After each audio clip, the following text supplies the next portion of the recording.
रतनगढ़ नाम के गांव में आनंद अपनी माँ और पत्नी मैना के साथ रहता था। मैना देखने में बहुत खूबसूरत और व्यवहार कुशल थी, लेकिन वो अपने साथ कुछ खास दहेज लेकर नहीं लाई थी, इसलिए आनंद की माँ उसे पसंद नहीं करती थी। आनंद बेटा, मैं सोच रही हूँ तुम्हारा दूसरा लगन करा दूं। वो क्यों माँ? मैना सुंदर तो है, साथ ही सुलझी हुई लड़की है। तो उसकी बुद्धि का मुझे अचार डालना है क्या? 2-4 बर्तनों को छोड़ दो तो मायके से एक ठेला भी नहीं लाई। माँ, हमें किस चीज की कमी है? भगवान की दया से सब कुछ तो है। अरे समाज में रुतबा भी तो होना चाहिए ना। भगवती के बेटे की दुल्हन छोटा हाथी भरकर बर्तन भांडे लाखों के जेवर लाई है, और बहू देखने सुनने में भी ठीक ठाक है। होगी माँ, पर अब तो मैना ही आपकी बहू है। नहीं नहीं, मैं तो दूसरी बहू ही लाऊंगी। माँ, अब राजे महाराजे वाले जमाने गए।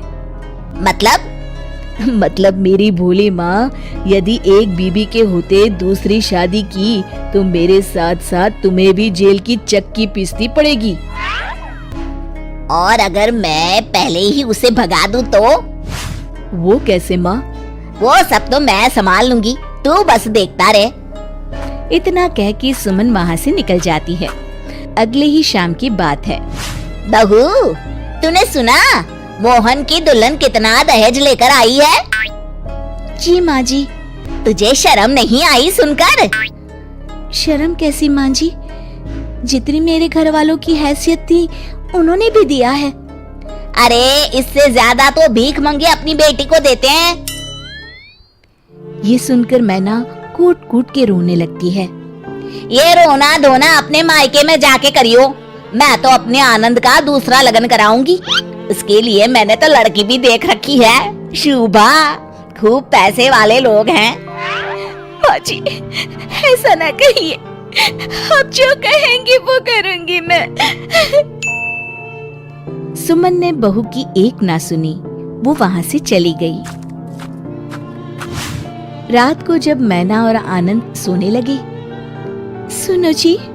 बोलो। माँ जी आपके दूसरे लगन की तैयारी कर रही हैं। मैना, अभी रात बहुत हो चुकी है, सो जाओ।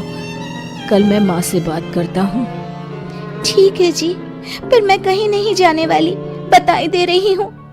हाँ हाँ ठीक है मैना रानी। सुबह होते ही आनंद माँ के पास जाता है।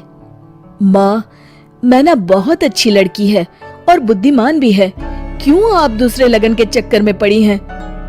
ऐसी कौन सी बुद्धिमानी तुझे दिख गई जो मुझे ना दिखी?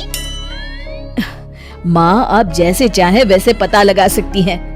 अच्छा ठीक है, लेकिन तब तक तू उससे कुछ नहीं कहेगा। हाँ ठीक है माँ, जैसी आपकी इच्छा।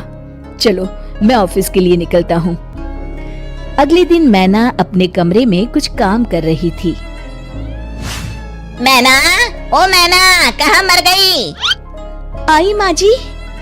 सुन, यदि तुझे इस घर में रहना है तो 3 परीक्षाओं का सामना करना होगा। ठीक है माँ जी। तो कल सुबह जब मैं सोकर उठूं तो बगीचे वाला कुआं सिंहगढ़ के मोतियों से भर देना। जी माँ जी, आप कल तक कुआं खाली कर दीजिएगा, फिर मैं उसे मोतियों से भर दूंगी। सास बहू की बुद्धि देखकर अवाक रह गई। फिर उसने पास में रखी टंकी की तरफ इशारा करके कहा, ये डलिया पकड़, कल इसी से पानी खींचकर इस टंकी को भर देना। जी माँ जी। मन ही मन मैना सोचती है, मैं सोने से पहले डलिया को रस्सी बांधकर कुएं में डाल देती हूँ। सुबह तक बांस की डलिया फूलकर पानी को अपने अंदर रोकने लायक हो जाएगी। अब मैना अपने कमरे में सोने चली जाती है। सुबह जब सास सोकर उठी तो बहू ने कहा, लीजिए माँ जी, जैसा आपने कहा था मैंने टंकी भर दी है। सासू माँ भरी टंकी और डलिया में भरा पानी देखकर सब समझ गई। पहले तो उनके मुख पर मुस्कुराहट आ ही गई थी, पर फिर गुस्से में बोली, हो तो होशियार, कल के लिए तैयार रहना। मैना रानी को पूरा विश्वास था कि वो जरूर सफल होगी। दूसरे दिन सुबह आनंद काम के लिए निकला। मैना, घर में चावल का एक दाना नहीं है, तुम बाजार जाकर एक बोरी चावल ले आना जरा। जी माँ जी, पैसे दीजिए। यही तो चुनौती है, तुम्हें चावल बिना पैसे के लाना है। क्या? बिना पैसे के?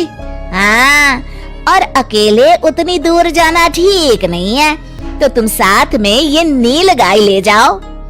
जी। और हाँ, नील गाय बेच कर मत आइयो, नहीं तो घर में पैर नहीं रखने दूंगी। नहीं बेचूंगी माँ जी, आप निश्चिंत रहें। दोपहर को मैना ने सास को आवाज दी, माँ जी लीजिए, मैं चावल की बोरी ले आई। हाय हाय, कैसे उधार लाई क्या? नहीं माँ जी, नील गाय के बाल और सींग बेचकर। सास उसकी बुद्धिमानी देखकर फिर हैरान रह गई। ठीक है, अभी खाना बना, पेट में चूहे कूद रहे हैं। उसी दिन रात में मैना को बुलाकर सास ने कहा, सुन, कल मुझे राख की 2.5 हाथ की रस्सी बना के देना। राख की रस्सी? हाँ, सही सुना तूने, राख की रस्सी। मैना चुप रहती है। ये तेरी आखिरी परीक्षा है, अगर तू इसमें सफल होती है तो तू जो कहेगी मैं वही करूंगी। वो बिना कुछ कहे कमरे में चली जाती है।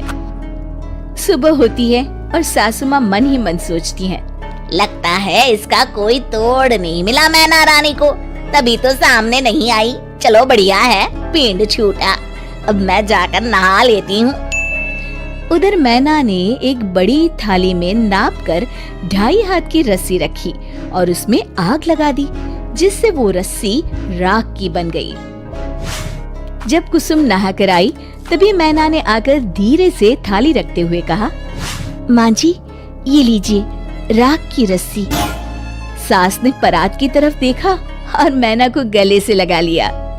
तू तो सच में विद्वान है री, मेरे आनंद के लिए तुझसे अच्छी दुल्हन तो हो ही नहीं सकती। शिक्षा: हमें दहेज का लालच कभी नहीं करना चाहिए।